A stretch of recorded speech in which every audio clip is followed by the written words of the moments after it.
শরীয়তপুরের জাজিরার মাঝিরঘাট এলাকায় পদ্মার ভাঙনে দিশেহারা স্থানীয়রা। কয়েক দফা ভাঙনে বিলীন হয়েছে বাড়িঘর ও ব্যবসা প্রতিষ্ঠান সহ শতাধিক স্থাপনা। ভাঙন ঠেকাতে বালু ভর্তি জিও ব্যাগ ও জিও টিউব ফেলছে পানি উন্নয়ন বোর্ড। ক্ষতিগ্রস্ত হয়েছে পদ্মা সেতু রক্ষা বাঁধের ৮০০ মিটার এলাকা। চোখের পলকেই নদীগর্ভে বিলীন দোতলা এই মসজিদ। চলতি বছরের ৬ আগস্ট শরীয়তপুরের জাজিরা উপজেলার মাঝিরহাট 0 পয়েন্ট এলাকায় এ ঘটনা ঘটে। মাঝিরহাটে গত এক মাসে নদী ভাঙনে বিলীন হয়েছে ৫৭টি বাড়ি ও ৩৫টি ব্যবসা প্রতিষ্ঠান। একবার মনে করেন গাঙ্গা মেদিন ভাঙ্গা হনা ভিতরে যাই বাড়ি কসা ভিতরে যাই ভাঙ্গা দিতেছে গা একদলে এক জায়গায় থাকি গাছতলা বেলতলা তুমি করে আছে থাকতেছে। আমি দীর্ঘ ১২ বছর সিঙ্গাপুরে ছিলাম। আমি যত টাকা ইনকাম করেছি সব আমি একটা জমি কিনেছি, বাড়ি করেছি। আমার বাড়ি আমার জমি সমস্ত কিছু নদীর গর্ভে চলে গেছে। বসতবাড়ি ও ব্যবসা প্রতিষ্ঠানের পাশাপাশি নদীগর্ভে চলে গেছে পদ্মা সেতু প্রকল্প এলাকার রক্ষা বাঁধের একটি অংশ। ভাঙন আতঙ্কে জাজিরার ৩ গ্রামের অন্তত ৬০০ পরিবার এবং মঙ্গল মাঝিরহাটের প্রায় ২৫০ ব্যবসা প্রতিষ্ঠানের মালিকরা।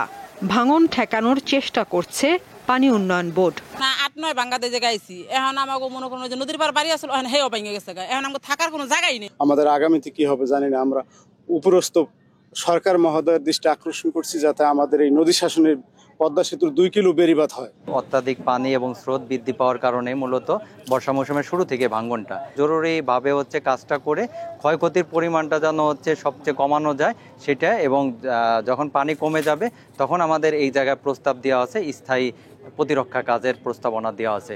জেলা প্রশাসন জানায় ভাঙনের শিকার মানুষদের বিভিন্নভাবে সহায়তা দেওয়া হচ্ছে। যা ভূমিহীন বা যাদের একদমই ভূমি নেই, মাথা গোঁজার ঠাঁই নেই, ওদের জন্য পুনর্বাসনের জন্য ব্যবস্থা করা হয়, সেই নির্দেশনা দেওয়া হয়েছে, আমরা সেটা করব। শরীয়তপুরে চলতি বছরের জুলাই আগস্টে প্রায় ৩০০ পরিবার নদী ভাঙনের শিকার হয়েছে। দীপ্ত, বার্তা কক্ষ। দীর্ঘ ৫.৫ মাস বন্ধের পর ভারত থেকে দিনাজপুরের হিলি বন্দরে পেঁয়াজ আমদানি শুরু হয়েছে। দেশের বাজারে পেঁয়াজের দাম স্বাভাবিক রাখতে পেঁয়াজ আমদানির অনুমতি দেয় সরকার। এই বন্দরে ৫ জন আমদানিকারককে ১৫০ মেট্রিক টন পেঁয়াজ আমদানির অনুমতি দেওয়া হয়েছে।